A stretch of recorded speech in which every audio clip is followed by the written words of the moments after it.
How are you? It's All Point Sports Live, sponsored by Edge Remodeling of Franklin Square, New Jersey. Bobby Blackjack from New Jersey, from Long Island, our special guest, Chris Monty, and myself, Doc Holliday from Callicoon, New York. Stephen J will be joining us, and JG, the kid, is in South Dakota right now. He just messaged me. Let's say hello to Chris Monty in Long Island. Chris, how are you? What's up, fellas? Oh, there we go. We got somebody on the screen. Doc Holliday, Bobby Blackjack. How you guys doing? You know, it's funny you say Franklin Square, and there's a Franklin Square, Long Island, which isn't too far from where I am. So when you said Franklin Square, I thought you were going to say Long Island, but it's New Jersey. No, Franklin Square, Long Island. Oh, from Long Island. Okay. I thought you said Jersey. Edge Remodeling, Franklin Square. If you need any work done at your home, Chris, this is the guy to go to. You should see the work. It's literally 15 minutes from me. I'm in Floral Park, and he's in Franklin Square, and I have family in Franklin Square. Very nice. Very nice. And Stephen J just joining us from Oswego State University up in beautiful Oswego. Is it cold, Stephen J? It's got to be snowing there. Beautiful Oswego. It was 45 degrees today, our best day yet. Oh, wow. It's summer. It's summer in Oswego. Summer. I almost didn't have to wear 3 layers today. It was wonderful. I did a show in Oswego about 15 years ago. There used to be a club. There used to be a club in Syracuse, and the guy who ran the club on Friday and Saturday had a Thursday night room in Oswego, and we go up on Thursday and do Oswego. It was actually a cool club. It was during the summer. It was an outside. It was a bar with an outside like lounge, and we did the show outside in the summer. It was really cool. Oh yeah, yeah. Oswego in the summer is beautiful. Once you get here, you know, June to August. Everything other than that, though, is not so pristine, I guess. It's like Buffalo. You know, it's summer from July 4th to August 4th, and then it snows. Yep, and then it just snows and cold, and yeah, it's a good time though. Doesn't not good times here. But we're out in 2 weeks, and then back to Long Island where the beautiful weather is. Out towards you guys. Yeah, it's not really beautiful right now. It's damp and chilly. Really? Well, the big news today, Aaron Rodgers. Let's talk Aaron Rodgers. Let's go right to Stephen J. Oswego. Did the news make it up to Oswego about Aaron Rodgers going to the New York Jets? The deal is done. We got it by carrier pigeon today. That's how we got it. We got that's how news gets to Oswego, very slowly. But yes, as a Jet fan, some people expected it, unless, the ink was nice and dry like it was today. I wasn't too sure about if this was going to get done before the draft, if things were going to blow up. As a Jets fan, you're always cautious too. I'll believe it when it happens. Right. Like, I feel, we always get you're such a, bad Jet fan. Why can't you have a little pride? There's no such thing as a prideful Jet fan, first of all. And second of all, what can go wrong will go wrong with this franchise, right? So, it's the seasoned Jet fans that expect the worst. But that's not one of those days today. Aaron Rodgers is our quarterback, the eve of the draft. They make it official. And, there's no better time to be a Jet fan right now.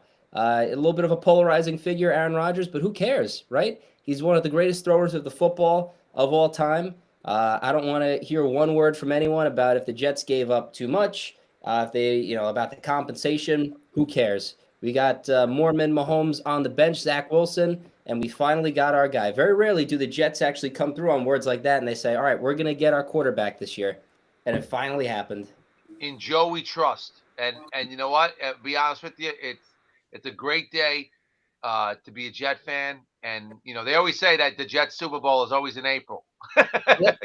It's always when they're not playing. They do something in the offseason and we all celebrate. And then it all hits the fan when September comes. But I agree with you 100%, man. I'm older than you. And I'm 50 years old. And I've been watching this team since 1982. Seriously watching them since I'm 10 years old. And I tell you, man, it's a great day to be a Jet fan. It's exciting, and on the eve of the NFL draft, I'm really pumped up. Well, Chris Monty, what did the Jets give up to get an Aaron Rodgers? We swapped the first round pick, which we had 13, they had 15. So now we have 15, they have 13 in the first round. We gave them. We had 2 second round picks after we made that trade with Cleveland when we sent what's his name? Steve, I can't think of his name right now. Yeah, Moore. When we sent Elijah Moore to Cleveland, we picked up an extra second round draft, so we gave them, I think, number 42 our second round pick, and a Yeah. conditional first round pick. So if Aaron Rodgers, plays 65% of the Jets' offensive schedule this year in a 17-game season, then they will get whatever first round pick we have next year, whatever number that may be. Hopefully, it's the last one because we won a Super Bowl. Very nice. And what do you say, Bobby Blackjack? How do the Jets look with Aaron Rodgers? Still looking at the Buffalo Bills from behind. How Come so? on, Bobby Blackjack. He's not What's wrong with you? changing much. Listen, we had no quarterback last year, and we almost beat them twice. We should have beat them twice. We split with them with Right. Zach Wilson and Mike White. We listen. I tell you right now, we're automatically in the conversation in the top, 4 or 5 teams in the AFC right now to win a Super Bowl with Buffalo, Kansas City, Cincinnati. The Jets are right in there in that conversation because aside from Aaron Rodgers, think about this. If we had a quarterback last year, we had a competent quarterback. If we had a Brock Purdy last year, the Jets are winning that division last year. Yeah, I mean, even if we had Mike White throughout the year, Doc Holliday's eyes just lit up when I said Mike White. Yes. Ability he gave us to win. The problem with Mike White was he can never stay healthy, and he's proved that, as a starter. Yeah, but and listen, and if Braxton Berrios doesn't drop that pass in the end zone in Minnesota, there's another win there. And the awful performance by Zach Wilson in the second Patriot game, where they lost 3-0 or 6-3, whatever it was, awful. But if we had competent quarterback play, people say the defense choked last year at the end of the season. The defense didn't choke. The defense was on the field the entire game for the last 6 games of the season. They were on the field the entire game because they could get 3 and out. Now it's going to be a different story. And as long as we shore up the line, which I'm sure we're going to talk about the draft tonight, so we'll talk a little bit about that later. But I'm excited. And you listen, live in the moment. Let's enjoy it now. There's a lot of time between now and September when the season starts. So let's just enjoy it and dream. Oh, yeah. And you can't expect an NFL defense to be great, 17 games out of the year. Of course, they're going to have their hiccups. It happened at the end of the year. And like you said, they had no running back. They had no offensive line. They had no quarterback. How do you expect a defense to go out there and pitch shutouts every game? That's like asking the A's to bring out their ace and, pitch a 9-inning shutout every day. Because it's tough to do that every year. And the Jets just lost all the momentum, all the steam towards the end. It really had nothing to do with the defense. It's going to be a great defense, and we finally have an offense that keeps them on the field. I mean, the Jets have always been known for great defenses. Like you said, last year, that Vikings game, that was a heartbreaker. The Patriots game where we gave up the walk-off punt return that was handed to us. Both Patriot games. And that one and the first Patriot game where the Jets were about to go up 17-6, and they called that BS, call on Franklin Myers. That pass interference call. God forbid you breathe on a quarterback today. You get pass interference. But here's the good thing. With that. We have the premier quarterback, one of the premier quarterbacks in the league. Even though he's a wily old veteran, he's a quarterback that the NFL likes. And so we're going to start to get those pass interference calls now because Aaron Rodgers is behind center. And when they breathe on him too close, they're going to be calling him. And here's another thing, gentlemen. We're going to be getting about 5 to 6 primetime games this year now. Finally. Finally. Which actually I don't love because in the history of the Jets, they always suck and embarrass themselves in prime time. The punt fumble. You look back at some of the they lost to the Bills on a Monday night in the early 90s, like 42-3, So, but we're going to get those primetime games. Sunday night. They even lost to Heidi. They lost to Heidi. They lost to Heidi in 1968. Yeah. I was just before my time, Doc. Yeah. What a game that was. But it just brings back great memories of the Jets. Joe Namath. They always had the guy in New York, and now I think the guy is back in New York. And can he stay healthy? We're going to find out very, very soon. Speaking of that, real quick, to interject, what a class act, and for me as a Jet fan, to pass the first test, that Joe Namath offered, Aaron Rodgers his number. He said, you could take my number out of retirement, you can wear it. And Aaron Rodgers said, no, I'll wear my college number. That's class. That's respect to Joe Namath. I agree. I was impressed by that myself. Yeah. Like you said, here's the last Jets quarterback remember the Beanie Babies from the 80s and the 90s? That's I worth got a something. Vinny Testaverde. Vinny Testaverde is from the town I grew up in. We went to the same high school. Obviously, he's older than me, but I got a Vinny Testaverde beanie baby. So this is my good luck charm. What is a Vinny Testaverde beanie baby worth, Chris Monty? Thousands. I'll check. I'll check now. About $3.50. 350. That's how many interceptions he had with the Jets, right? Testaverde. You know what? In 1998, he took us to the championship game, Vinny Testaverde, and they were picked to win the Super Bowl in '99. And then in the opening day game, he Achilles heel. Hey, I'm he was showing just a eBay leader, $30 here. $30? $30 on eBay, yeah. I could probably get Vinny to sign it because I know Vinny's from the hood. If we get Vinny to sign it, then it'll be $34. $34. Yeah.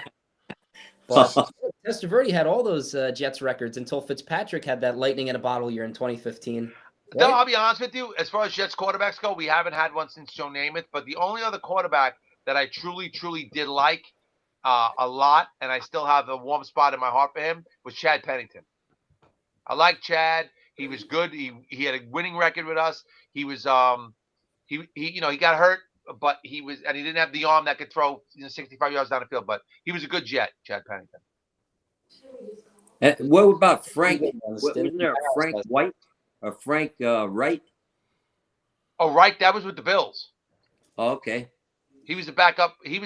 Frank Reich is the one that with the amazing comeback against Houston when the Bills were losing to Houston 35-7 in the second quarter, and Frank Reich came in. They took Jim Kelly out and brought Frank Reich in, and he came back that big comeback. Chris Monty, full of knowledge here about the NFL. So, Doc, true story on that game Chris is mentioning. If I'm not mistaken, that was the game. It had to be around New Year's Day because we were driving back from Villa Roma during an ice storm. Took us 4 hours to get home, and what kept us sane was having that game on the radio. It was very nice. That was a great game. It looked like it was over, and I was actually excited because as a Jets fan, I don't root for the Bills, and to watch them take a beating like that in the first half, I was like, oh, this is great because the Bills, remember, they were a dynasty that never really won the Super Bowl, but they went to 4 straight Super Bowls, and they dominated the AFC for 4 years, 5 years even. And so in that game, I was sitting there as a Jets fan going, oh, good, let's knock these freaking Bills out. I don't want to watch them go to the Super Bowl again. And they came back and they went to the Super Bowl again that year. Wow. And I remember Norwood missing the field goal against my Giants. We went crazy. I was in California at the time in the service, and the place erupted. We were at the house having a little barbecue, and when he missed that field goal, that was the best day of my life. Let me tell you, that was a great Super Bowl to watch too. That was a great game. That was, like in today's standards for the game, the way they score so much, there was a lot of non-scoring in that game, and there was a lot of defense. But that was a really exciting game, and that field goal wasn't like you look at what they make today. They're making like 63 yarders. They're going for 59 yarders, 60 yarders, like it's nothing, And that was what a 48-yard field goal. That was like today's a chip shot. Back in that time in 1990, that was a long field goal. But today, 48 yards, they don't even think twice about going for 48 yards, Sure. And I remember that year the Giants had taken out Frisco, which was great because all the Frisco fans in California, where I was at, and when we beat them, then went to the Super Bowl, that was just icing on the cake. Oh, yeah.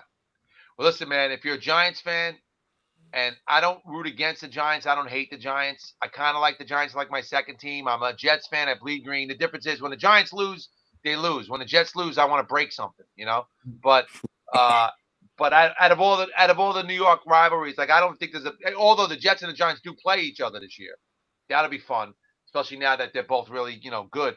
But I in my lifetime I've seen the Giants win 4 Super Bowls, and that's like.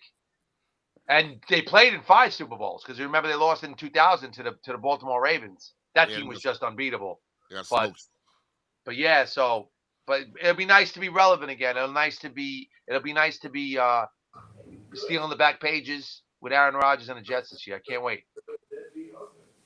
So Stephen J., do you know who they open up with, the Jets? The teams are out. The schedule is not. May 11th. Okay.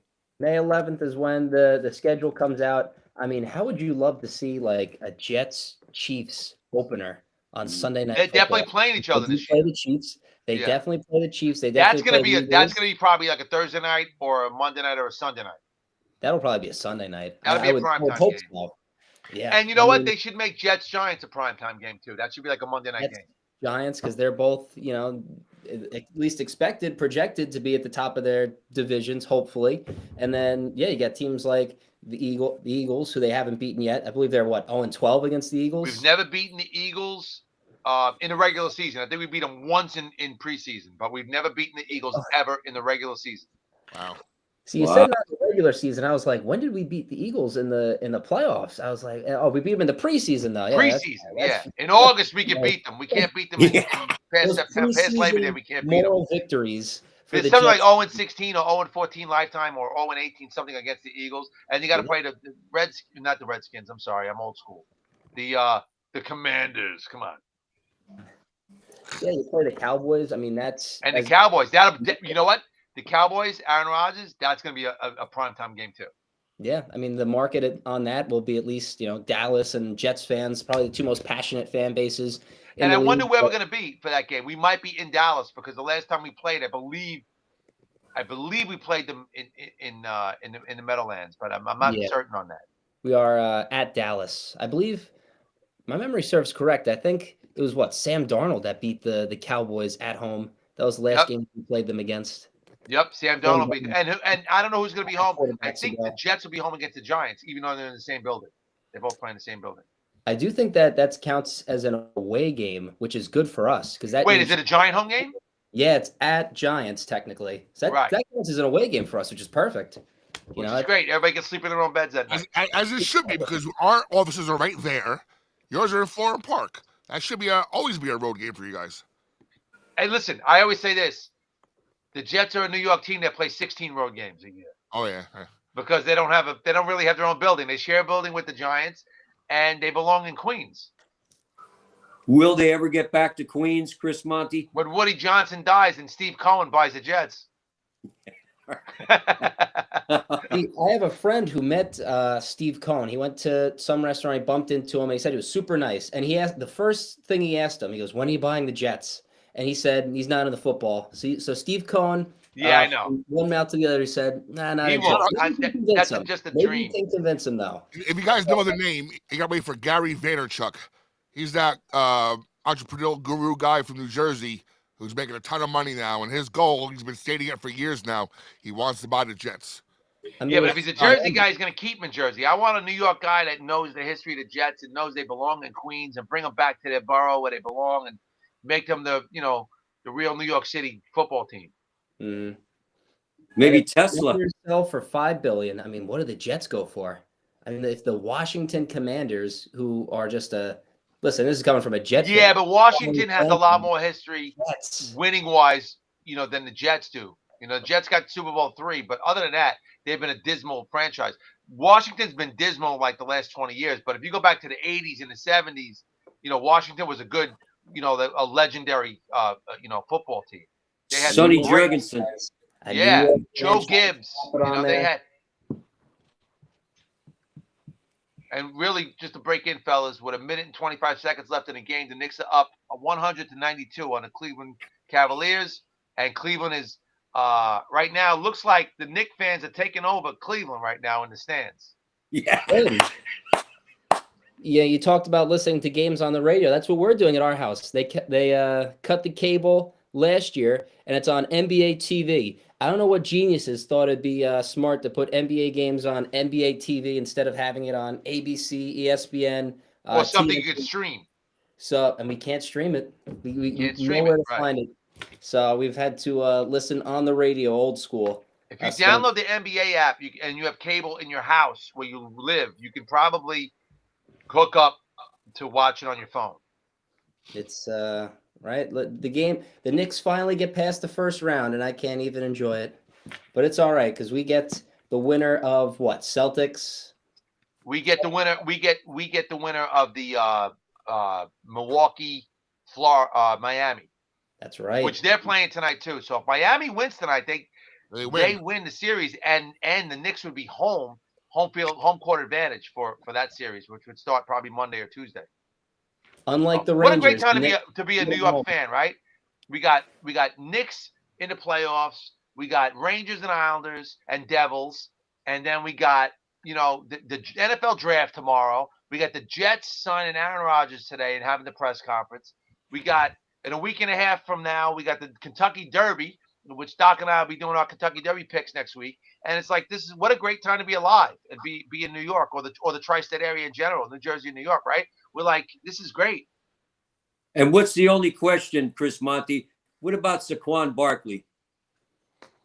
What about Saquon? I mean, Saquon's great. Okay, does he stay?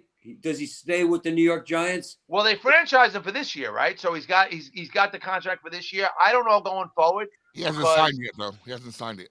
He hasn't signed yet. He hasn't signed yet because he wants a deal, and I don't blame him because you know what? He came off this big injury. He came back. It took him 2 years really to get back to the player that he was projected to be. Last year wasn't well. This 2022 season was great, but 2021 season he wasn't because he was still recovering probably.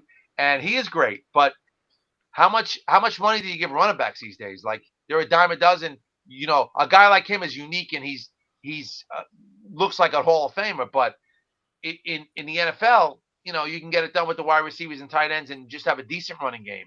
So I don't know, because Joe Shane is trying to reshape the team. He's trying to rebuild the team as well as keep it within the confines of the cap and everything. So they just gave a lot of money to Daniel Jones, and I don't know what's going to happen with Saquon. If I had to make a prediction, I would say he's probably going to walk.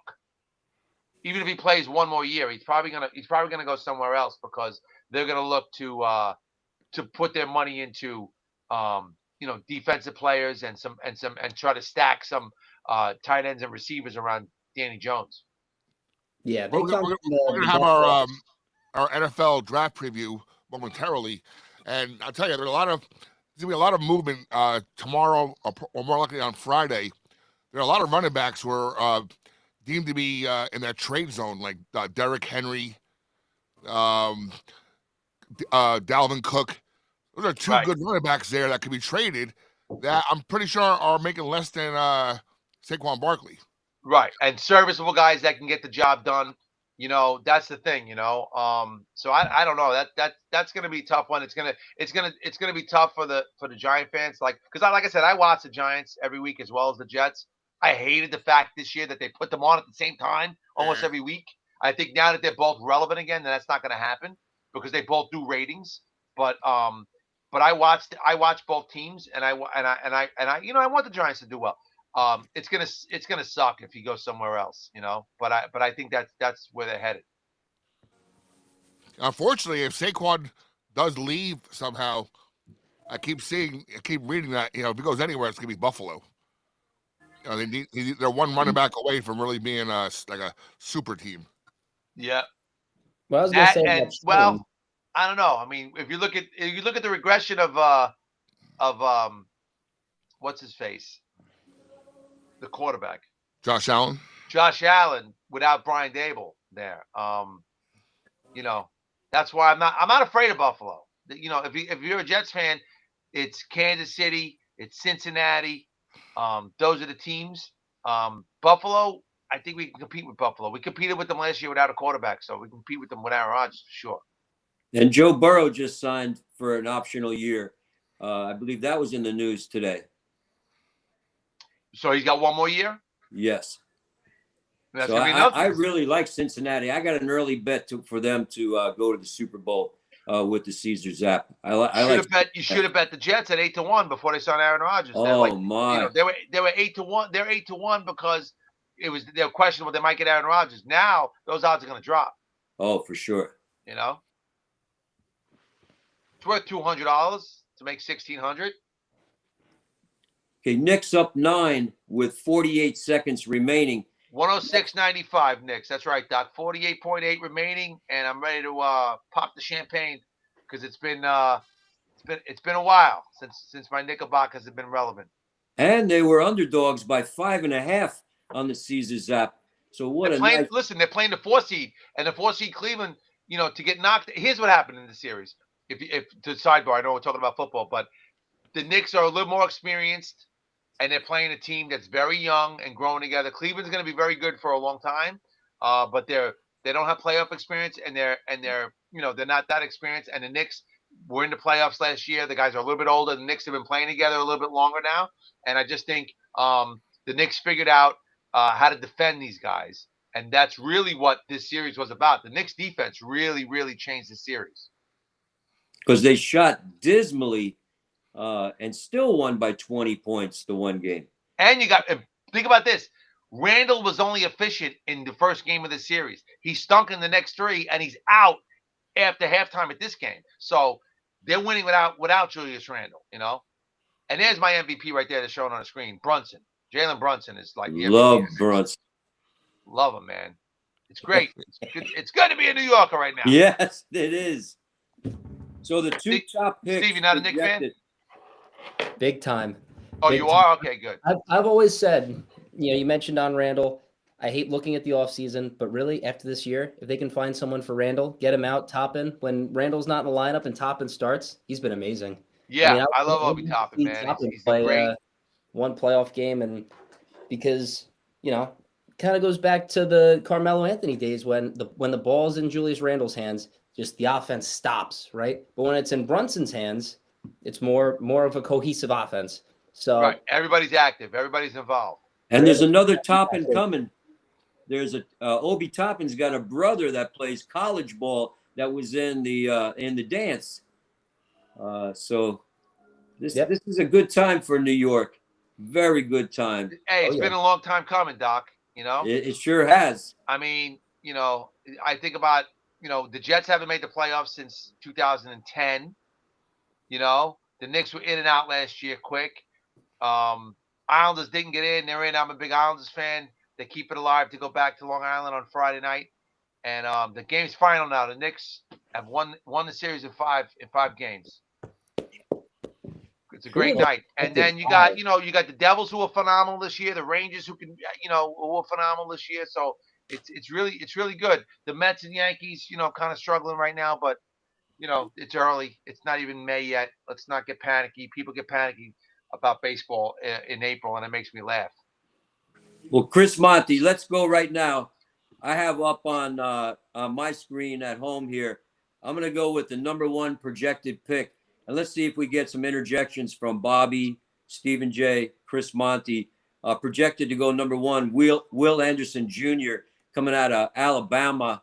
What do you know about Will Anderson Jr.? You're Stephen talking about J. for the draft itself or for local teams? For the draft.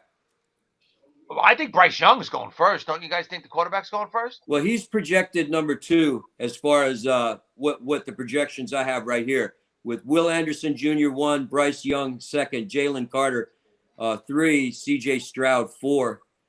Do you know anything about Will Anderson, Stephen J.? I mean, Will Anderson is probably the most talented and aggressive pass rusher in the NFL draft. I mean, he's one of those guys where he is a blue chip prospect. He's lining up like those Nick Bosa's, the Chase Youngs before he got injured, where that when he goes into the lineup, he's going to be good, if not great. He's a bulldozer. He's played a little bit of outside linebacker, but mostly a 4-3 instead of a 3-4 defensive lineman. But he's going to be special. The fact that it looks like, from at least everything that I see, because I don't know anything. All I do is I just look at a whole bunch of different analysts, see what they say, listen to what the people tell them. It looks like Will Anderson's probably going 3 to the Cardinals. Why the Texans wouldn't go for him, especially after hiring their defensive head coach in D'Amico Ryans. It seems like they're going maybe a Tyree Johnson or Tyrese as a defensive end, but it looks like Will Anderson to the Cardinals. That's probably the best pick, but number one overall. I know there's some rumblings about Will Levis, right? Some people like C.J. Stroud. It's probably going to be Bryce Young, the kid from Alabama. And that's what I think too. I agree with him. Yeah. Okay, you say that, Chris Monty. You say Bryce Young from Bama will go first. Yeah, because it's gonna be Carolina, right? And they gotta get a quarterback now. I mean, Yes. Sam Darnold left the building. That's right. And they need a quarterback. They got to start over. So I mean, why wouldn't you pick the hottest quarterback? Touted as the hottest quarterback right now. You say it, Bobby? You say that? I mean, I don't know. Maybe it's my anti-Alabama stance I've had my whole life, but Yep, that's it. he seems small. He seems a little small for. He's 5'10". I mean, you've seen. I feel like all those different metrics, whether it's height, whether it's hand size, whether it's little tiny things like that, like the 40. Does that really matter anymore? I mean, we're seeing all these different quarterbacks, whether it's in terms of raw ability, their hand size, their height. A lot of these different quarterbacks now. I mean, look at there's no one prototypical quarterback in the NFL anymore, right? I mean, there's your Josh Allens. Josh Allen's an old school prototype. That's old school, big guy, pocket guy, but he can run. He can run for a big guy, but that's old school, right? Kyler Murray, your Kylers, your Russell Wilsons. Russell Wilson, these guys are small guys. Look, Doug Flutie. Remember Doug Flutie, Doc? Sure. That was guys like that. But overall, I mean, listen, if it's up to me, I want a guy over 6'2" that can stand there and and the pocket guy's gone, but I agree with Steve. I don't think the size matters anymore, Bobby. As men usually always tell women, size doesn't matter. Now they use the football, right? Well, you got a Bryce Young fading back, and you got a Will Anderson Jr. rushing you. It'd be nice to be a few inches taller. And not only that, a few pounds heavier too, because that's really the one thing that's on. The only thing that's more concern than his height, which not a lot of people are raising too many concerns about, it's his weight. I mean, he weighs about 185, 190, I believe. So he's a rather smaller, quarterback for at least, instead of a big bulky guy like your Josh Allen's, like we said, like Burrows. It's his weight really, but he's a pitcher behind the offensive line and Bryce Young. He's just like a dink and dunk guy. I hate to mention like Drew Brees because of the height, but it's true. I mean, he's just a pitcher where he just, spews it out from the backfield wherever you need to, pinpoint accuracy. So it's going to be the weight if he can get a little bit stronger. He'll get a little stronger as he goes on in his career and he gets older. He's young. And always the first year is going to be a learning year for a guy like that. Because nowadays, I mean, I remember Bobby and Doc, you guys are, we're a little bit older than Steve, but you remember the days when you drafted a quarterback and he didn't play for like the first 3 years. He held the clipboard and the veteran played, even if the veteran was not as good. Now they throw these guys right in there, man. They just take the training wheels off and they go. Zach Wilson, right away they just put him in. It was like, you're not gonna let him sit and hold the clipboard and learn. It's like different. It's a different world today. So he's gonna learn big that these guys in the NFL, they come and get you. Big clipboard guys were Terry Hanratty for the Notre Dame. He played wonderful in college. Then who drafted him? Pittsburgh Steelers. He played behind Terry Bradshaw. Didn't get too many snaps. And then a career man, Don Strock, with the Miami Dolphins behind Marino. But who was the big clipboard man that became a superstar? Steve Young was behind Joe Montana. He held the clipboard for a while. Aaron Rodgers behind Brett Favre. These guys, they held the clipboard for a while. They learned from great, that's why I always said the Giants screwed up when they took Saquon Barkley. If they would have took Sam Darnold, Sam Darnold could have sat behind Eli for 2 years. And look at the most famous clipboard guy, and he's still coming out of retirement again. Tom Brady for Drew Bledsoe. Come on. We've got some great quarterbacks come off the bench. Yep. You got to sit and learn. And you know what? As far as the Jets are concerned with Aaron Rodgers, I don't think Zach Wilson's going to learn anything now. I think it's over. They're saying, oh, he's still, part of our future. No, he's not. This guy can't play in the NFL, man. And what happened to Mark Sanchez? Is he coming back? Is he making a return to the NFL? I don't think so, right? Doesn't he got a cushy job? He's a cushy analyst job. Yeah, why would you want to come back if you can make, 6 figures a year just sitting behind a desk and not having to get hit?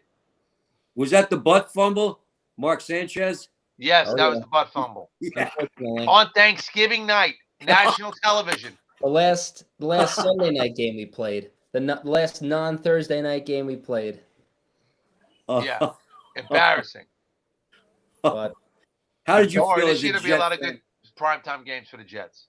How did you feel when you saw that butt fumble? Chris Monty, a longtime Jet fan, lifelong Jet fan. It was just typical. I was like, here we go. This is Jets in primetime, and the whole country can see it. just an embarrassment. Like I'm so used to it, it doesn't even faze me anymore. You know, it's like when you had a family party and that drunk cousin does something stupid in front of everybody, you know, and you go, oh, well, there's Randy, you know. Yeah.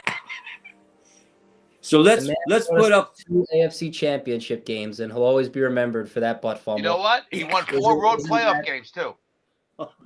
He's won the most. He has more playoff wins than Tony Romo, Dak Prescott. Yep. A lot of guys. Lamar Jackson. Lamar Jackson. So put up Bryce Young against C.J. Stroud. Stephen J. I mean, it might just be me, but Ohio State quarterbacks are always so tough to evaluate because the Ohio State, football system is not very NFL ready, I guess. I mean, Justin Fields, the clock is, or at least the jury's still out on him. The fact that he can use his legs, but as a pocket passer, we're not sure. But I mean, looking at a lot of these Ohio State quarterbacks, at least of recent memory, none of them have really produced, right? Your Dwayne Haskins. It always seems like there's a good quarterback out there that comes out of Ohio State and then they don't really produce in the NFL. So CJ Stroud, he's not a runner. He's a statue in the back of that pocket. So his mobility hurt his draft stock probably, but as far as throwing, I mean, it's probably Will Levis and then CJ Stroud as far as the whole package, right? The body, the frame, as opposed to Bryce Young. But I mean, CJ Stroud, he's going to be one of those wild cards. He was number 2, and he seems like he's kind of fading behind maybe Anthony Richardson, Will Levis. I mean, even a Hendon Hooker. Where CJ Stroud lands in this draft is probably going to be one of the bigger question marks because quarterbacks are everything. And especially if you're a Jet fan, you want as many quarterbacks going up in front of you so that way you can have your pick of the litter at the end instead of vice versa where the Jets have to pick or they have to reach rather for some guys that they don't want because they already moved back 2 spots, a couple days before the draft. So now their board is a little shuffled right now. So CJ Stroud, a little bit of a weaker arm, but in terms of the frame, he looks like a quarterback. But just like I said, Ohio State quarterbacks are very tough to evaluate in the NFL. I agree with that 100%. You agree with that, Chris Monty? Yeah, I mean, so many Ohio State quarterbacks, like you just mentioned, some of the names you mentioned, they don't pan out in the NFL. I don't know what it is, but I think, like you said, they're not programmed for that. And you know what? And Fields, we'll see what happens with him. I don't like guys who run too much. Before the Aaron Rodgers thing, all Jet fans down where I am from, down here in Long Island and in Queens, they're all like, oh, you got to go for Lamar Jackson instead. I'm like, how many games has Lamar Jackson played in the last 2 years? Like the guy's always hurt, and all these running guys get hurt. So we'll see what happens with Justin Fields because he's that prototype too that uses legs, and guys that use their legs seem to have short careers. What about Anthony Richardson, Stephen J? Oof. You said oof, Bobby Blackjack? Mm-hmm. He's a sophomore coming into the draft. What do you think? Well, he is probably the most athletically gifted. If it wasn't for the NFL Combine, he probably wouldn't even be in the top 2 rounds, I want to say. He wouldn't be drafted on Thursday, but now it probably looks like he will. But the fact that he can run a fast 40, his vertical is good, right? He has all the physical attributes in terms of, He's bigger than Josh Allen. Reach. Like he is bigger than, so what? That means 6'4". 6? Yeah, 6'4". 6'4". 244. Really, with a quarterback like Anthony Richardson, it doesn't matter what kind of guy you are throwing the ball. It matters about what team you go to, and is the team going to develop a Lamar Jackson style offense around you, right? And the Ravens would be the perfect team for him. But is someone going to develop him into an RPO style offense where Richardson can pass, throw the ball, use his athleticism, or is he just going to be thrown into an offense where it says, "Here's the playbook. That's all you're going to do. You're not going to improvise. You're going to do what we tell you." Right. So, Bobby, what do you see? What's some keys to the draft that you see? Well, I think what I've been reading lately, the past week or so, is that early on in these mock drafts, there are about 4 or 5 wide receivers who are going to be selected in the first round. Now it's starting to come out that only maybe one of those guys really have a first round grade. So that might have them fall out of the first round. And there's a ton of cornerbacks and safeties out there too. Very offensive line and cornerback heavy draft, as well as with the quarterbacks. I think one of the key players in this draft is Bijan Robinson. As a Giants fan, or if you're a Cowboys fan or whoever, this guy cannot go to Philadelphia. He goes to Philadelphia, and that team is he's like that last Lego piece that needs to be snapped in. That team is going to be almost unstoppable next year. Well, he's a running back. If you don't know Bijan Robinson, he's 215 pounds. He's 5'11". So he's a stocky guy at over 200 pounds. And I'm sure. Yeah, those guys are the kind of guys that can move the ball. Yeah, those are those short yardage guys, man, that you can't stop, you know? And ironically, he's the best running back prospect since Saquon Barkley. Oh, yeah. Yeah, wow. He's a 3-down bell cow back. He's kind of like Christian McCaffrey. He's going to be, you set him, and then you're going to get amazing. If you play fantasy football, Bijan Robinson is a possible round 1, early round 2 kind of guy. Oh, yeah, absolutely. I don't think it's going to be a smoking, it's going to be like last year's draft. It was a lot of fun, not just for Jet fans, but it was fun because there was a lot of, prospects out there. And I think this year, like you were saying, a lot of OT, a lot of offensive linemen, offensive tackles, some running backs, some wide receivers that may drop. There's really no big super quarterback, other than the couple guys we spoke about. So I don't think it's going to be one of those, I'm not chomping at the bit for the draft like we usually do when there's a lot of juice coming out and you don't know who's going to do what. I think you might see some, last minute trades happening, but I think this is going to be one of those quiet years, where you just, guys are shoring up, certain positions. I'm hoping the Jets can go out and get a nice offensive lineman, but there's no super excitement like it used to be when it was the Peyton Mannings and and the Phillip Rivers and the Eli Mannings in those years, Well, Chris, yeah, you got a great point there because last year, both the Jets and the Giants had 2 draft picks in the top 6, top 7. So we were and then the Jets traded up back in to had 3 first-round picks, and it really kind of and everything panned out. Like every player panned out last year for the Jets, so it was really exciting. The night of the draft, you don't know what's going to happen, but then when the season started, you go, "Wow, holy shit, these guys are good." So I don't think it's going to be that type of draft, but there'll always be something that happens that's that you're not expecting. Mm-hmm. And maybe real quick, I think compound what Chris is saying. I agree because you have these 4 quarterbacks that no one knows where they're going after Bryce Young, right?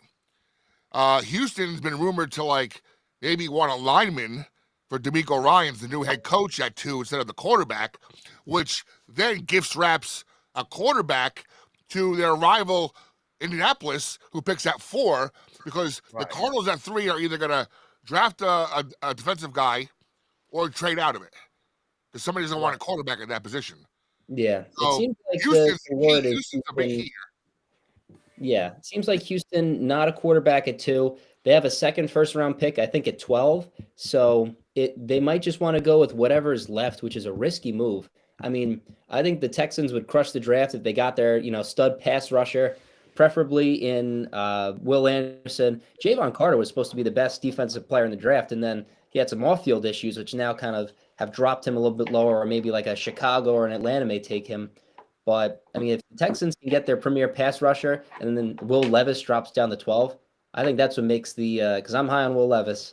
So I think that makes it a good draft for them. But like both of you guys said, after Young, our team's taking quarterbacks. Our teams who don't have them going to not take them. Are we going to see guys? I mean, I think the Colts, if the quarterback from Florida is there, Richardson, if he's there, they may take him because, I mean, who do they have, They got to start. They need a quarterback.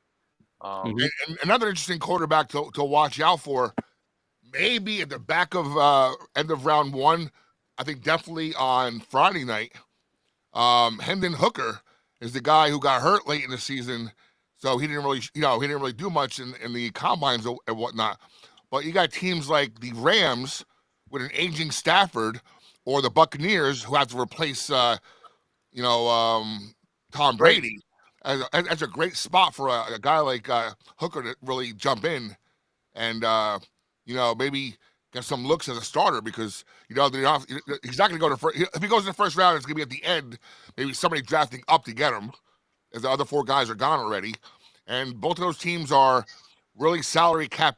They're hamstrung by the salary cap, and this is how you get cheap talent. You draft them in the second round. Oh, that's like something. If a guy like that drops to all the way down into the second round and goes unnoticed, I wouldn't mind the Jets taking him because I don't feel safe with Zach Wilson as our backup quarterback. And you need somebody to groom. Ironically, Chris, you had a great point there. Another quarterback to look out for later in the draft. His name is escaping me. The guy from UCLA. He started 5 years. He's a little bit older. I don't have his name in front of me, but he's the guy like even the Giants could look at because teams need to also develop a quarterback. God forbid something happens. Football is the game where, unfortunately, one hard shot and your career can be done. So every team has to develop a quarterback, and a lot of guys are pretty high on this UCLA quarterback because he's 5-year starter, a little bit older, and guy can probably step in and really be a real good backup for a lot of years in this league. Dorian Thompson-Robinson. Correct. Yes. Yeah. Well, if you're going to go for a Robinson, I would go for an A.J. McCarron, who's getting the snaps right now in the XFL. This guy's a proven quarterback. He's a fighter. He's a hustler. He's like a Josh Hart of football. He's a hustler, and he knows how to get it done. I give A.J. McCarron a shot if I want some cheap backup. Yeah, he's the next P.J. Walker, right? P.J. Walker was the guy in I forgot what league he was in, XFL or USFL. Made a name for himself and has been bounced around as a backup and spot starter since. Well, there you go. Doug Flutie, Herschel Walker. These guys played in another league. They come in the NFL. They dominate. I could see A.J. McCarron coming in and dominating. He's the next Mike White. The next Kurt Warner, right? Yeah. Next Mike White. Kurt Warner, yeah. Mike White really – you can't say the next Mike White. He hasn't really accomplished anything other than, winning a game against Chicago and then getting Mike White slander for Doc. No, listen. We all love Mike White. That's what counts. You got the contract. If I'm the New York Jets, I'm definitely looking in the later rounds to grab a guy or, I can't see them, next year Zach Wilson is in his 5th-year option. So if they're going to franchise him, they're going to pay him $30 million. Aaron Rodgers sticks around for another year, which I expect him to play at least 2 years.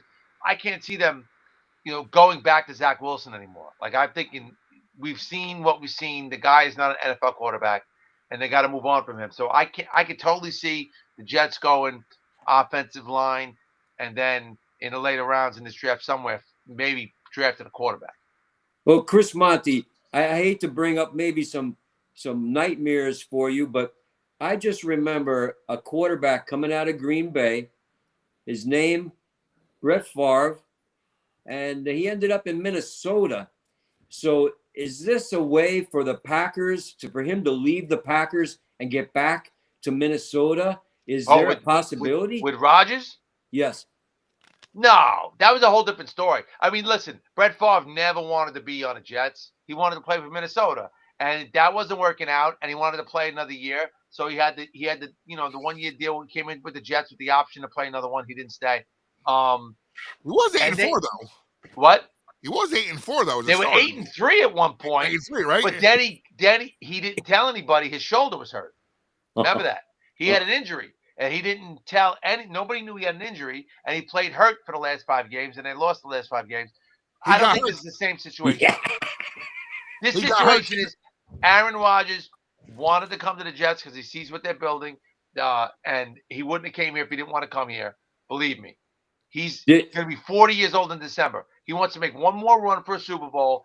Green Bay was not putting anything around him, and he's like, the Jets are ready to win. I'll go there. They're the perfect fit for me because they need a quarterback, and we can make this happen. I think it's going to be a 2-year run with him. Did it really go? Real quick, Stephen J. I heard this rumor that if iPhones were in existence when Brett Favre was here, he wouldn't have gotten hurt because that's how he got hurt, taking a picture of his junk. So if he had an Yeah. iPhone. Well, I was gonna say he didn't like New York, but he liked their cheerleaders. Wasn't that what Yes. happened? There's a reporter, right? Was He it got hurt because he had a flip phone. He took that picture with a flip Yeah. phone. Exactly. It was a BlackBerry. Yeah. Yeah, thanks for we get Aaron Rodgers, and I think we've talked more Jets horror stories than the bright future. We've talked about their horrible past. That's So all we have, though. We don't have any. We can't talk positive. about the future because that's just unless more. we're going to talk about 1968. That's it. So Chris, you got to book some gigs around Morristown, some comedy gigs. When I DJed in Morristown about 10 years ago, I met a lot of Jets because they hang out there because Florham Park's right there.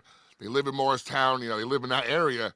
And it's an off night. Those guys are partying in Morristown. Well, we used to have them on Long Island. See, the Jets used to practice at Hofstra, and then their camp was at Hofstra on Long Island. And then they used to rent houses on Long Island because their every practice before the games wasn't in Jersey. It was on Long Island, and then they would drive on Sundays to go to the game. So they used to hang out. Greg Buttle used to have a bar, former linebacker for the Jets from the 80s. Greg Buttle had a bar called Buttles in East Meadow, Long Island. And back in my day, in the early 90s, when Buttle had the place, all the Jets back then used to hang out at Buttles. So we used to go there and watch these guys get all tuned up on cocaine and alcohol. Not the NFL, Chris. No, in the off season only.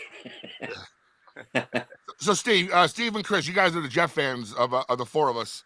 I'm a Steeler Giants fan. So who is your That ideal? doesn't make any sense. Same family. Pick a team, man. Who do you guys want for the Jets? Who's your ideal pick for the Jets first round? Chris, what are we thinking? I'm thinking an offensive tackle. I mean, the guy that I was looking at here, I have him down in my thing. Is Jones, Broderick Jones, or somebody of that.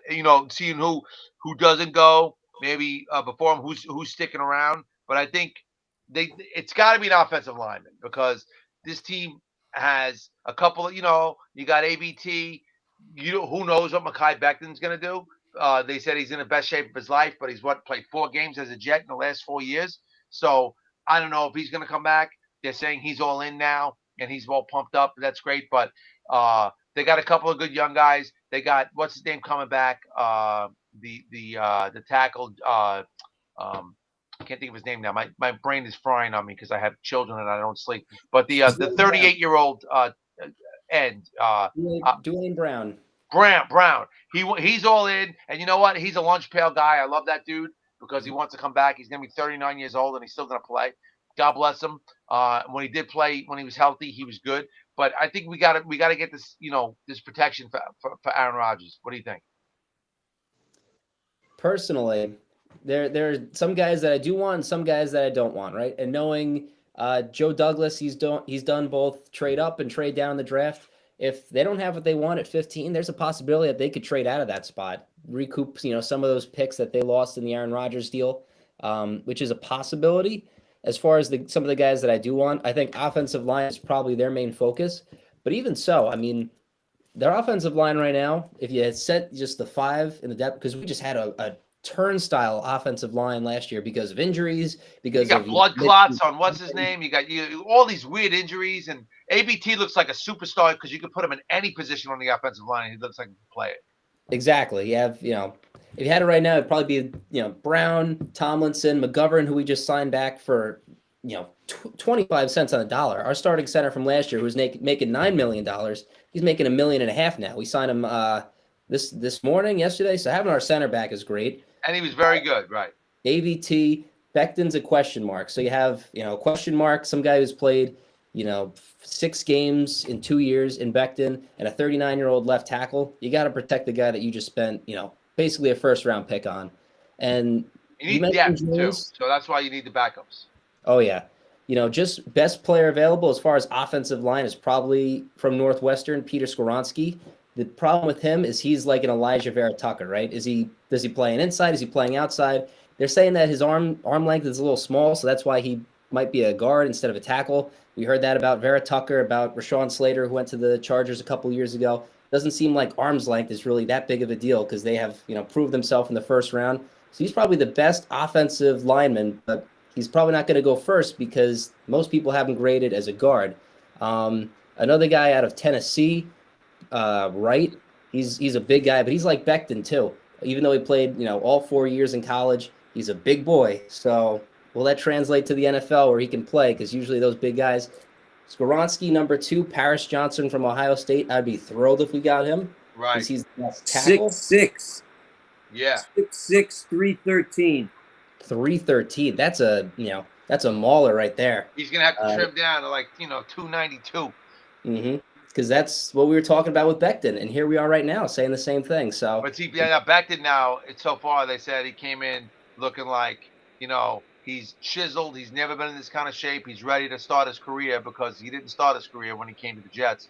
I just felt like this guy doesn't want to play football. But now they're saying behind the scenes, he's all bought in. He's ready to go. He's changed his body. He's changed his diet. He's changed his lifestyle. I hope it works out because I really thought Becton was going to be, like an all-star lineman for us, like a Hall of Fame kind of guy when we drafted him. And so far, he's been a big bust. So if he buys in and he's healthy and he can play, and we pick up 1 or 2 more guys in this draft, let alone whatever Joe Douglas does free agent wise, that's the main thing. I want there to be a wall, a steel curtain around Aaron Rodgers because Aaron Rodgers is gonna be 40 years old this year. So, you got to protect this guy and you got to be able to move the ball. Our run blocking was very sketchy last year. Breece Hall made it look like it was good because he was so good until he got hurt. But once he got hurt, we couldn't run the ball.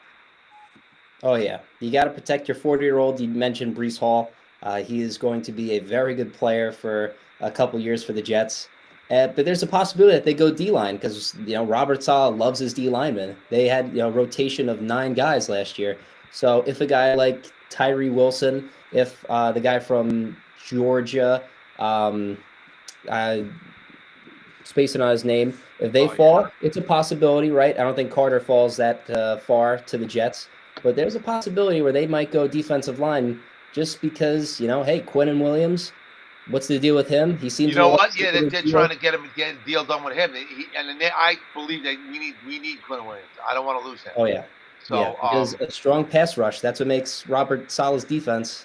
Right, and they're kind of like right now they're butting heads with his contract, so that's going to be a big deal. But I agree with you that I wouldn't put it past Joe Douglas in the first round to surprise everybody and go for a defensive player, thinking what he may trade number 2 to get a couple more extras and go for O-line later because those guys there's the very heads of a heavy draft for offensive linemen, and I believe in Joe Douglas's talent, ability to scout it. You know what I'm saying? Other than Zach Wilson, he he was like the guy on prom night having sex with the girl. He finished way too soon on Zach Wilson, but other than that, he's pretty much been pretty good. You know what I mean? Yeah, I mean last year was he hit on everything. He had a very bad 2020 draft, like we said. Mims was awful. Zach Wilson was awful. He's got some bad guys but for the most part, last year was like spot on every position, and that's when we got Joe Douglas. That was his main resume star. That this guy knows talent. He can build you a team. Yeah, the 2020 draft was awful. No one really. There's not a lot of people still on that team. 2 years ago, obviously Wilson was a bust, but you got Vera Tucker, right? You got Michael Carter. You got the other Michael Carter, who's a great slot cornerback for us. And then last year, he just hit on everything. It was just, right. And, don't want to say it saved. He's hit on some free agents. He's hit on a couple of free agents as well. Yeah, but the draft, because he's a Philly guy. He comes from the Howie Roseman clan, and you know that they are big on drafting and they're big on picks. They hit a lot of late round draft picks, the Eagles. So, the Jets, and if they want to get one of those top guys, you mentioned Broderick Jones. I'm a little sketchy on him. What do I know? But I think if the Jets want a good, solid, crop to pick from, you need Bijan Robinson to go before. You probably need a lot of quarterbacks to go. You need 3 or 4. Then you need a couple wide receivers. It's not a wide receiver heavy draft. So does Zay Flowers go in the top 14, right? Maybe Green Bay. Does the kid from Ohio State. So you need a couple things to go right for the Jets, because that 15 spot, the middle of the draft, it's like you're not picking a blue chip guy, but you're not exactly reaching as well. It's tough in the middle of the draft. Yep. Well, Agreed, 100%. I won't be surprised if he traded. Go ahead, Doc. Let's just take time out just for 1 second to mention our sponsor. It is a brand new sponsor for us. We're so proud to have them. Edge Remodeling, Franklin Square, Long Island, New York. They do new homes. They do dormers. They do renovations. Eddie Edge, and he takes pride in his work. He and his crew. Edge Remodeling. So glad to have you aboard All Point Sports. And I'm actually going to hang in for another few more minutes because tomorrow my father-in-law is having major hip surgery. We wish him well, Eddie Unz. And I know my wife, because my father-in-law's old school, up late kind of guy. Even if he's got to go to the hospital, he doesn't go to bed early. So my wife wants me to come up and take over with the kids as they're sleeping so she can run over, because they live close to us, and she can kiss him on the head and say, wish him good luck personally. But I'll we send prayers of healing. Yep. What's his name? Edward Unz, UNZ. Edward Unz. Edward, you do the best. We're going to take care of you in the hospital there. No worries. I'll be dancing like Fred Astaire in 6 weeks. Yes, right. Hey. So let's go to Chris Monty then. I say, and Bobby Blackjack, we as Giants fans, with a Daniel Jones, he's going to go later in the draft. He comes out of a great school, Notre Dame. He's 6'5". Michael Mayer, the tight end. Is he available for the Giants?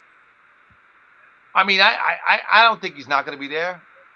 I think he'd be sticking around, but I wouldn't be surprised, if there's a wide receiver hanging around at that point that didn't go, like Steve was talking about before, who's picking what when it falls down. If there's a guy that's rated higher on their chart, either way, I think the Giants are definitely going offense here, because you gotta start putting weapons around this kid. I mean, everybody last year stepped up for the Giants that was on that team, guys that you never would expected to be, decent wide receivers stepped up, but now it's time to start stacking some talent around this guy.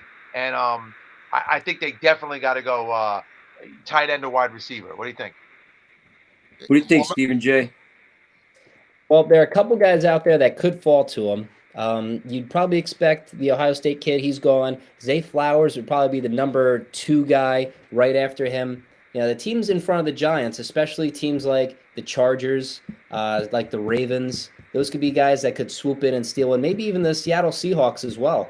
But that the Vikings are probably good. The Jaguars are probably good. If an ideal draft would probably be Jordan Addison out of USC. He's a little bit of a smaller guy, kind of like a Tyler Lockett, where kind of your gadget player. Can he go deep? Yes, but he can also play in the slot and kind of work the middle of the field. Zay Flowers is your burner. Like I said, he's probably going to be gone. And then they have Quentin Johnson, too. Those are a couple guys that could be wide receiver possibility for the Giants. Maybe is it a possibility that they go Brian Branch, just because Brian Daboll's an Alabama guy, right? All those Alabama ex-coaches, they seem to love Alabama players, right? Bill Belichick was one of them. So Brian Daboll coming from the Saban system. Sure, Saban's told him a lot of good stuff about Branch. If Branch falls to the second round, I'd want the Jets to trade up and get him, because we have no safety. So if they're not going wide receiver, I would think maybe Branch to have a good complement with, their cornerbacks in Dory Jackson and also Xavier McKinstry, I believe, for the Giants. And what about a Joey Porter Jr. coming out of Penn State? I don't think he gets past Pittsburgh. Yeah. Personally. Are you saying Porter or Branch? Because Branch could be a possibility for Pittsburgh, too. Well, Porter Jr. is projected a little sooner. I mean, it could go any way. He's 6'3", 193. They're, the outside guys, the wide receivers and the corners. It's all about, it's really the toss, because look at, a lot of these wide receivers that have gone first in the NFL draft, right? It wasn't your Justin Jeffersons. You've had wide receivers like Henry Ruggs go first. I think a couple years ago, every year. I'm going to bring it up now. I mean, Drake London was the guy who went before Garrett Wilson last year. Jamar Chase, he was number 1 overall a couple years ago. But yeah, Ruggs went before Judy and Lamb, right? There was Hollywood Brown that went before guys like Debo Samuel and A.J. Brown. So wide receiver is a very tough position to evaluate because really it just matters about the quarterback, right? And if you go to the Giants, it's a very favorable offense. But yeah, there's some wide receiver needy teams like the Chargers, like maybe the Seahawks, like maybe Seahawks always seem to go defense, though. You got Pete Carroll still Always- at the helm. They always seem to go defensive back or somebody like that, you know? yeah. So Well, hopefully they won't do that. Maybe the Ravens. Maybe they ESPN get has Lamar Quentin Jackson Johnson smart. on their projected chart, you know, for the Giants. Mhm. But you know, like I don't know. Like I said, I think they're gonna go offense. But like I said, by the time you get to 25, you know, you're gonna know where you're looking at. You know, who's fallen. You know, who's had the bad workout, or who's had the bad. You know, oh, this guy gets high and smokes weed or does some shit behind the scenes that you don't know. You know, and it makes the guy drop. So And the it's great gonna be and the great interesting. Wonderlick test, right? Yeah. A Wonderlick, best name ever for a test. And now the NFL draft, there's this new test, which is why C.J. Stroud has dropped Yes. so far. Mhm. I have to find out the name of the test. SE or something? SE? Yeah, I was gonna say like the SE test, but it's a cognitive test where I think it's like processing. The S2, right? It's no longer the Wonderlic. It's the S2 test, and I've never heard of it before. It's like, I believe it shows like your processing of the field. And if you're a little too slow, then that tanks you. I don't get it anymore with the NFL. You know, I think we're putting a little too many numbers and tests into it, right? Yeah, well, same thing with baseball. Everything's statistics. Everything is, you know, the manager doesn't manage anymore. The whole analytics team tells the manager what to do. Speaking of which, the Mets lost again to the Washington Nationals, 4-1 tonight, and the Yankees won today, big, but you know that's the end of that's the last week of April. Don't get too hooked on it. I'm gonna check out, but I'll tell you this. I appreciate all you guys. Thank you for having me on. Anytime. Great time to be a New York fan, as we said. Aaron Rodgers. Enjoy the draft tomorrow. Go Knicks. And Doc, give me a hit up. I'll see Doc tomorrow. I'll be up at the beautiful Villa Roma. And Yeah, we'll Chris talk will be Awesome. performing here tomorrow night, 9:00 in the Forum nightclub. Forum Nightclub. Comedy star Chris Monty. I'll be hosting And that next show week tomorrow night. Next week we'll be talking a little bit of Kentucky Derby, right? I'm gonna have my my plaid jacket and my cigar going. I'm gonna try to set myself up outside of the patio so I can smoke my cigar and we can talk some horses for a little while on All Point Sports.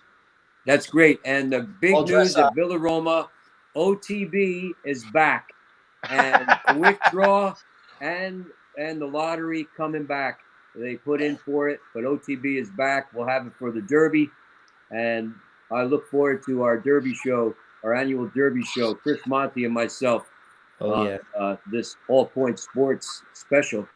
And there's no one more happier than Doc Holliday saying that the OTB is back. Yeah. I know. Now he doesn't have to, you know, call me to put a bet in for him. Yeah.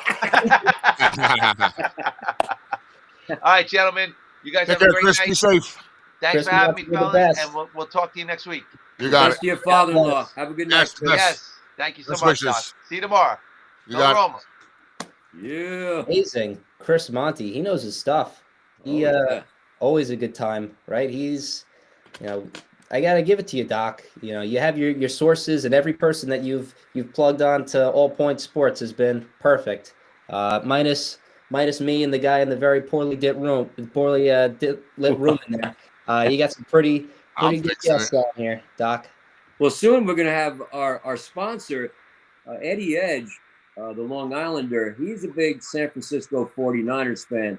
And we're going to get his take on the 49ers in their upcoming season in one of the shows coming up. But we're so glad to have Edge Remodeling. I looked at some of the photos online and some of the repairs and renovations that this team does at Edge Remodeling is just unbelievable. I wish they were here in Callicoon. Oh yeah, and it's summer's coming up, so We're going to have all the fun at Villaroma and All Point Sports. We're in the heart of it in sports season. Right now, it seems like if you're a Yankee fan, that's the worst possible team that you could be rooting for right now. They've had their poor stretches. I know the Islanders and the Rangers, they're not making it look easy at all. If the Rangers could just take a page out of the Knicks playbook and win at home, then that's how you win a series. That's what kind of handicapped them last year, right? Getting behind the 8 ball. They're pulling like the reverse Rangers from last year, where last year they were always down 0-2 and they'd scare us and then they'd win. Now they're up 2-0 and now they're blowing it against the Devils. Well, Bobby Blackjack, I think the New Jersey Devils fan kind of jinxed the Rangers. We were up 2-0. Bobby said something, and then next thing you know, the Devils are tying the series.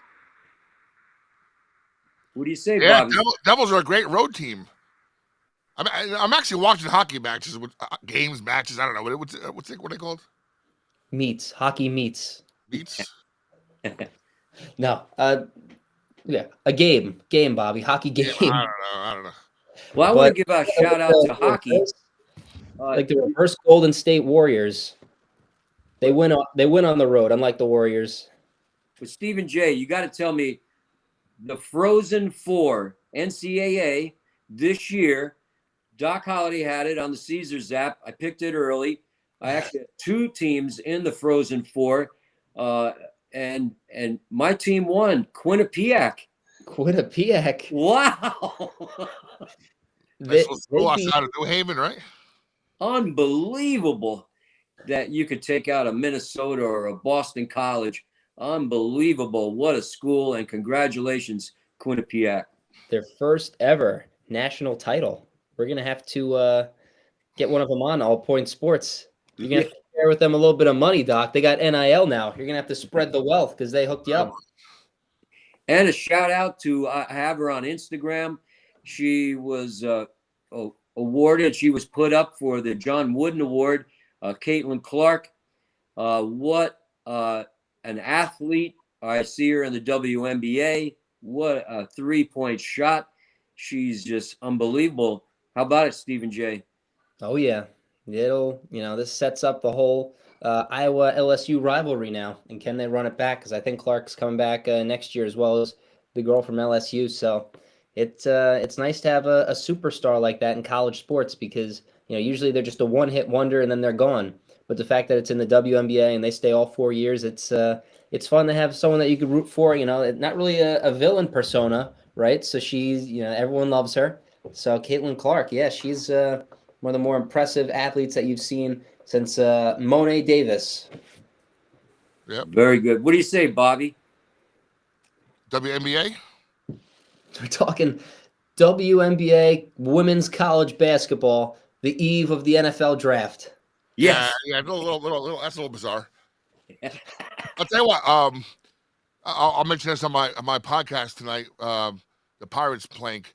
Seton Hall we had the best women's college basketball player in the area the past 2 years, but she graduates this year, but she's playing her last year going to Mississippi State, Lauren Park Hill, 5'3". They call her the female AI, Allen Iverson. So I wish her well, because hey, she'll get some more exposure hopefully at Mississippi State, and maybe she'll get drafted next year. Again, she is tiny, but she can play. She can handle that ball, handle that rock. Well, the only AI that I know was on the news today, mentioned 50 times in their earnings, and that's Microsoft. Artificial intelligence, big. What do you say, Stephen J.? Will it help the NBA and the NFL with their drafting, the artificial intelligence? I'll tell you who it does help: college kids. All this AI. And no one's writing papers anymore. Everyone's putting it into ChatGPT and the Snapchat AI that they have all on there. So it helps college students for sure. Not me though. I'm good with my studies, but everything's getting more analytical in sports, right? So certainly, the one thing that I've tried to ask some AIs that are on my phone that have been planted on there. I don't download them; they just pop up on there. I try and get said who's going to score the most buckets tonight against the Cavaliers, and they won't tell me that. God forbid they tell me that. Yeah. Was it Brunson? But So, Doc, as far as let's get back to the draft real quick. Sure. Anybody for the Giants that you want in particular at 25? I would like to see if the tight end is still available. I like the Notre Dame tight end at 6'5", and, and a big target for Daniel Jones. There's one thing to remember about Michael Meyer. He's not only an awesome pass catcher, he's also a great blocker. The guy we traded for, his name's Darren Waller. He's a receiver. He's an okay blocker, but a real good receiver. Myers is the best of both worlds. So what does that mean? Between him, Waller, and the kid last year, that's a nice little tight end room that could, really create some flexibility on this team. Yeah, I mean Waller's a guy. Another name to watch out for. Also, I'm reading here on CBS Sports, Jahmyr Gibbs. Jahmyr Gibbs is a running back from Alabama who might sneak in back in the first round because they have him going to Dallas after us. So, what would you think if? Because I heard people saying that Bijan Robinson would possibly go to Dallas. I can see him. I mean, the ideal fit for me, right? I mean, obviously going 21 to the Chargers would just be perfect, considering that Eckler wants out, and it's possible. And if you draft Bijan Robinson, that's that solves everything there. I'm completely against drafting running backs in the first round. I don't care who you are, by the way. Look at the last 8 Super Bowl winners. Tell me a bell cow back that they had, right? It's all running back by committee. Just look. I mean, obviously they have Patrick Mahomes, but the Kansas City Chiefs, their starting running back was a 7th rounder last year, Isaiah Pacheco. He's going in the 3rd round of fantasy drafts next year. They're dime a dozen in the NFL draft. But who I'd love to see, considering some offseason issues, if Robinson drops to Cincinnati, how can they say no? Yeah, because there's no guarantee that Mixon's going to last another season. Because of the whole offseason stuff. The Chargers just got brought up against them, unfortunately. But, if things are going south with Mixon, it seems like just all these things popping up and down and up and down. Why not just cut your losses? I don't think they have any more money left on his contract, so they could just make a clean break with him. Toss in Bijan Robinson. That adds a whole new element to your offense, even though they have an offensive line that could, murder Joe Burrow. Putting a running back there isn't going to help as much, but that would be a very intriguing get for the Bengals. And Michael Myers also, I'm reading a lot, projected going to the Bengals as well. They're in the market for a tight end. Well, there's three cornerbacks I have in the top 10. So if one of those is available at a 25, I wouldn't mind it. A Christian Gonzalez out of Oregon, Devon Witherspoon. I think he's first. I think he goes early. Deontay Banks. He might drop as Maryland. So I think one of those guys has a chance of dropping down. And then the Joey Porter Jr. I like a cornerback. I like a quick cornerback. A whole lot of them, and that's another position that's so hot and cold. The corners. Looking at probably the top two landing spots for corners, probably goes 6 and 7 with the Lions and the Raiders, maybe the Atlanta Falcons. But I mean, those are kind of the 2 teams that will probably definitely go secondary ahead of the Jets, and probably Gonzalez and Witherspoon. Witherspoon could go to the Lions too. I mean, Witherspoon is he plays a tough press man coverage, and that's what Dan Campbell loves to run. He's a tough guy. He runs a tough defense. He's got the spirit like that. So it's really up against him and Gonzalez. There's a couple other guys, like you mentioned, Porter. There's go back and look now, but there are a couple other guys. So, but really, I mean, I don't think we've ever seen this many tight ends. Going back to what we were talking about with the tight end class, I don't think we've ever seen this many. 3 or 4 of them. Yeah, like you said, this 3 year. or 4 of them in the first, second rounds. Mm-hmm. And considering that the tight end position is such a barren position, especially if you play, fantasy football, but just in terms of talent, it is barren. So the fact that we're getting a whole new fresh class in, maybe that changes. Yeah, I also like Will Levis. I like Levis, maybe to back up a Daniel Jones. I just like the Kentucky quarterbacks. They're well coached, and he looked very good in college, and he's projected in the top 25. He's But I going don't see top. him He's going going. first round.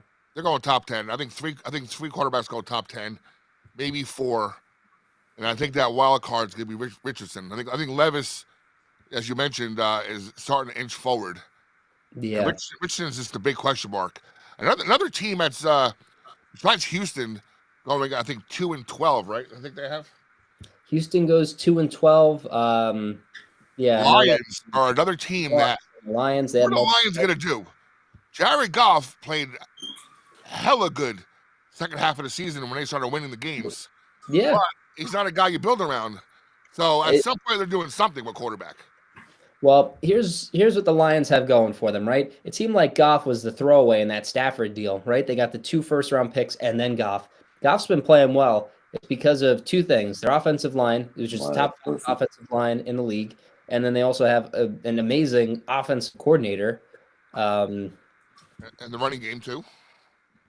They had a pretty good running game. I wish DeAndre Swift would get more touches, but I mean, their offensive coordinator last year, Ben Johnson, that's his name. I mean, Jets fans know him because he torched us on that last play. I mean, Goff has looked good, and the fact that he's a younger quarterback, I think he's like 27, 28, you know, keep things the way they are now. They have a horrible defense, right? They were a win away from the playoffs last year. They had a great offense and a horrible defense. If you can get another pass rusher in there and another cornerback, I say give it one more year. If not, the Lions, if it goes bad, then they're going to be picking in the top 10 again, right? Yeah, they have a lot of picks, a whole lot of capital. What's that? I say you go like you probably go Gonzalez first or a Witherspoon, who's ever there first. I prefer Witherspoon. And then dropping down to, what is it, 16, 18, something like that. If you can kind of find someone on that defensive line, maybe a Van Ness drops, right? That'd be good for the Lions to get a pass rusher and someone on the outside. Because like I said, historically bad defense last year.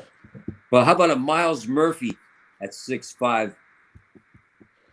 He's defensive end, right?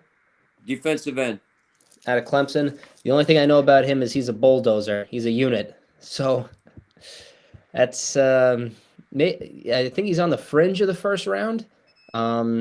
Maybe if he's a defensive lineman, maybe the Eagles at number 30, just because that they love their defensive linemen, right? They always want to get guys in 1 year before. They invested a first rounder in Jordan Davis last year.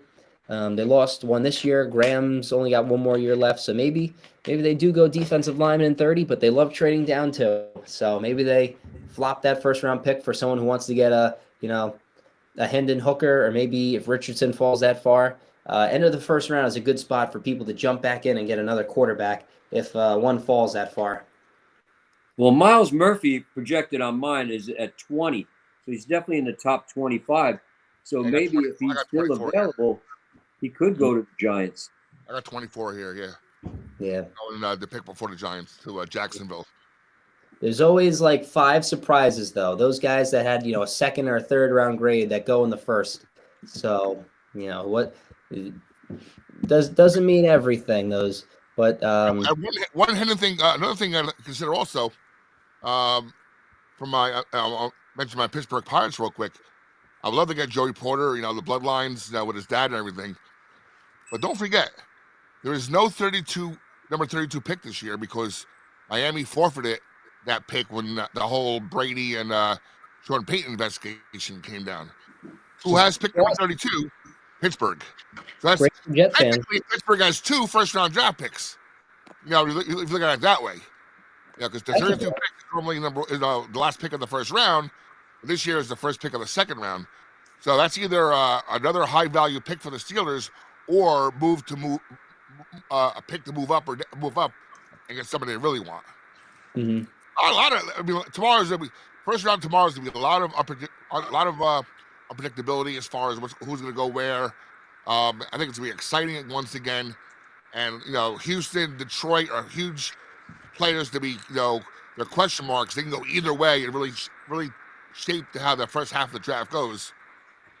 And then I think you see a lot of trades, like I said before. Derrick Henry, Cook from Minnesota. Austin Eckler has requested a trade. So I'm just gonna hope and pray tonight that none of those guys go to Philadelphia because Yeah. they're that one player away, especially on offense, to freaking dominate. What about a Nolan Smith, Bobby? Linebacker. Linebackers are, very. Well, he's listed as edge here on my thing, but yeah, I mean Giants love their linemen, so I can see that. Even though we have a pretty good. No, you know what? No, we just signed the guy from the Rams 2 days ago. I forget his name. So I think that eliminates any D lineman picked in the first round for the Giants. So that kind of answers that question. We just signed and the guy was actually a top 10 lineman in the league last year. So we're pretty set on the line as far as defense for the Giants. So they'll go offense, backing up Jones. They'll back up Jones. Yeah, they'll probably go wide receiver, but wide receiver, tight end. If Bijan drops that low, you got a real choice to make because he's Barkley 2.0, and we don't know what's gonna happen with Barkley. I love to have him another season or two, but I understand running backs. They're a dime a dozen. They don't really last past 28, 29, 30. They're done for the most part, unless you're Frank Gore. And then so I can see Barkley wanting that one last big paycheck. I don't know if it comes here. No, not at all. And with the draft, tomorrow, a lot of people are saying that they don't like it because there's not a lot of, exciting blue chip guys. But I think that's what makes it, a little bit more exciting that you don't have a surefire guy, right? I mean, a couple years ago, you had Trevor Lawrence, who was the generational talent. You had Kyle Pitts, who was the generational tight end. You had a great cornerback class with Surtain and Horn. A great wide receiver class with Jamar Chase and Waddle, and you had Micah Parsons, and you had running backs like ETN and Najee Harris. Like there were a lot of special guys in each category. This year, it's a lot of I heard this solid starters, first rounder. It's going to be interesting tomorrow. Considering it's a lot of offensive linemen, quarterbacks, a whole lot of corners. Some positions a little less exciting than others. So tomorrow's going to be interesting if you're a fan of the draft, and I'm definitely looking forward to it. I like it. No expectations. No big expectations. My life. I think tomorrow night I'm going to be instead of doing a live show like I've done the past 4 or 5 years, I'm going to sit on my recliner over there with my big screen TV, and I'll be on Twitter. I'll maybe do some quick videos and stuff, just do some recaps, and really just sit back and enjoy it. You do a live stream on the air. What's that? You do a live stream on your recliner? Yeah, I can do a little quick videos on TikTok or something. Even like a robe, on your recliner. I might get a little pipe tomorrow. A little pipe action going. I got a little big fireplace there, so I got my memorabilia all over the place. Yeah. Hey, it's gonna be a pretty crappy weekend, so it looks like a lot of TV this weekend. So. Well, we got the Knights of Columbus coming in here tomorrow. We got Chris Monty tomorrow night. Tommy Walker from the Brownstone in New Jersey will be here on Friday night, and Lumeri Tubo on Saturday night. It's going to be a big weekend at Villa Roma. Yeah, awesome. I'm looking forward to, everyone should be looking forward to all the good stuff coming up at Villa Roma with Doc Holliday and all the amazing entertainment that you have, the cruise on land, and of course, at All Points Sports, all your needs for everything sports, all your needs for entertainment. We got it all for you on a very action-packed weekend, right? We got the NBA playoffs, NHL playoffs, NBA draft, NFL draft tomorrow, along with some baseball. We got it all, and it'll be a fun weekend, guys. And brought to you by who, Stephen J? Edge Remodeling. Yes. That's right, the Long Island. I'm glad we have another Long Islander on the show now. Yeah, Eddie Edge, Franklin Square, Long Island, New York. Check them out online, Edge Remodeling, for all your needs. And there's a lot of needs out there, so you want the best. Who can you trust? Edge Remodeling. Special thanks, Edge Remodeling. And for all your sports needs, All Points Sports, channel 114, Blackjack TV. So, Doc, what are we doing this live in the summer? Do you have a spot yet? let's go right up on the Mez. We'll up on the Mez where Joe Causey sets up with WCBS FM 101.1. New York's greatest hits. We'll set up on the Mez. We'll have a little audience, and we'll have some fun, Bobby. Q&A. Oh, yeah. Excellent. Excellent. I'm itching to get back, so hopefully I got my schedule soon. So I'll check it out tomorrow. We have a little holiday farm tour, 11 a.m. I'll be at the farm here with Joy. We'll be showing the miniature goats and the miniature horses, taking some rides. And if you're in the market for a dwarf Holland Lop rabbit, I have 2 available. They just turned 8 weeks old. There are 2 still available. 2 are gone, 2 available. We got to do a doc. We got to do a all point sports talks to the animals episode. Yes. Where we actually interview the animals and see what they pick as far as sports. And that's right. Hey, you guys, it's been a lot of fun. And it's been a lot of fun. The great Doc Holliday, the amazing Bobby Blackjack, Stephen Byer for Blackjack TV, All Point Sports. Enjoy the NFL draft. Yeah. Hi, Stephen.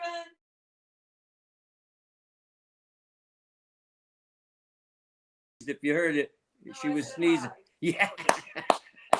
I heard it. Hi, See you guys later. Next week we'll do next week will be probably a 2-hour episode because we're gonna do all the playoff, all the first round should be done by next week, right? Then we get to review the NFL draft for our teams and whatnot. Next week, a lot of coffee, a lot of cappuccino next week, and we'll be back. Amazing. Later, guys. All right, have a great night, Bobby. Great night, Steven. Tell Miss Joy I said hello.